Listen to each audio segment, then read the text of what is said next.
કહેવાય છે કે રક્તદાન એ મહાદાન છે. રક્તદાન કરવાથી અનેક લોકોની જિંદગી બચી શકે છે અને જે કહેવાય છે કે મોતના મુખમાંથી બહાર નીકળી શકે છે. ત્યારે સમગ્ર ગુજરાતમાં પણ રક્તદાનની પ્રવૃત્તિ એ વેગ પકડ્યો છે. ત્યારે નવસારીની વાત કરીએ તો નવસારીમાં પણ ઇન્ડિયન રેડ ક્રોસ સોસાયટી દ્વારા રક્તદાનની પ્રવૃત્તિ સારી એવી પ્રગતિના પંથે ચાલી રહી છે, જેનો સારો એવો પ્રતિસાદ મળી રહ્યો છે. હજારો લોકો વર્ષના અંતે રક્તદાન કરી માનવતાનું ઉત્તમ ઉદાહરણ પૂરું પાડી રહ્યા છે અને મોતના મુખમાંથી સપડાયેલા જે લોકો છે તેમને બહાર કાઢી રહ્યા છે. ત્યારે નવસારી જિલ્લામાં સામાન્ય રીતે રક્તની અછત વર્તાઈ રહી છે. 13 લાખથી વધુ વસ્તી ધરાવતા નવસારી જિલ્લામાં રક્તદાનના જે વિવિધ કાર્યક્રમો અને કેમ્પનું આયોજન કરવામાં આવે છે, જે સામાજિક સંસ્થા હોય કે શૈક્ષણિક સંસ્થા હોય કે સરકાર દ્વારા વિવિધ કાર્યક્રમોના અંતર્ગત રક્તદાનના કેમ્પો થતા હોય છે. ત્યારે નવસારી ઇન્ડિયન રેડક્રોસ સોસાયટીમાં જે સેવા બજાવતા એવા ડૉક્ટર ધાનાણી દ્વારા મળતી માહિતી મુજબ વાત કરીએ તો રક્તદાનની વાત કરીએ તો કુલ વસ્તીના 10થી 15% લોકો જ રક્તદાન કરી રહ્યા છે.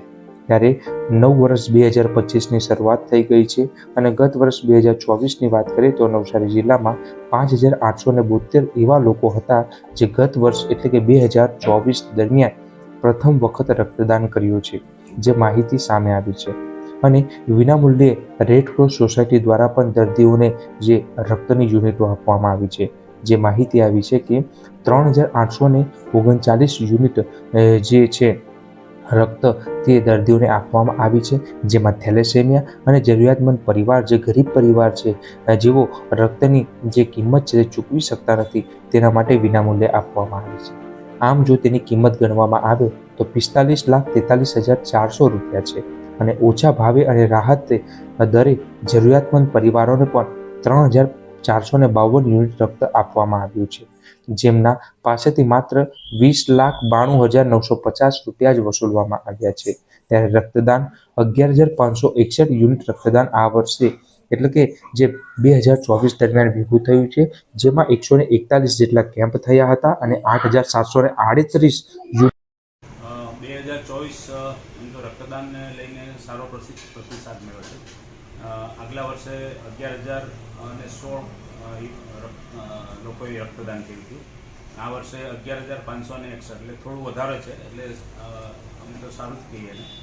અને ગયા વર્ષે 161 કેમ્પ થયા હતા, 241 થયા, પણ કેમ્પમાં કલેક્શન સારું એવું થયું અને મોટા કેમ્પ થયા. એને લીધે ઓછા કેમ્પ થયા પણ રક્તદાનની સારું પ્રતિસાદ છે. અને કેમ્પમાં અમે 8,738 યુનિટ રક્તદાન કરી શક્યા છીએ. આમાંથી પ્રથમ વખત રક્તદાન કરનારાઓ જે ક્યારેય કર્યું જ નથી અને કદાચ નાની ઉંમર હોય અથવા મોટી ઉંમર થઈ ગઈ હોય પણ રક્તદાન કર્યું ન હોય એવા રક્તદાતાઓ 5,872 છે. અને આપણે આજે રક્તદાન થયું અને એનું ટેસ્ટિંગ થઈને રક્તદાન કરે છે, પણ એમાંથી આપણે કમ્પોનન્ટ સેપરેશન કરીએ છીએ, એટલે કે એમાંથી લાલ કણ, પછી પ્લેટલેટ અને પ્લાઝમા એ સેપરેટ થતું હોય, એટલે એમાંથી દર્દીઓને લાભ વધારે મળે છે. છતાં પણ આ જે રક્તદાન થાય છે એ હજુ ઓછું પડે છે.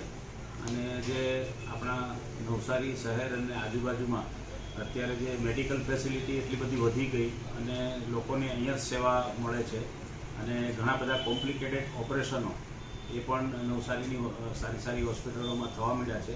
એને લીધે ડિમાન્ડ વધી છે, પણ રક્તદાતા એટલા બધા વધ્યા નથી, એટલે આપણે એને જોઈએ તેટલું પહોંચી શકતા નથી.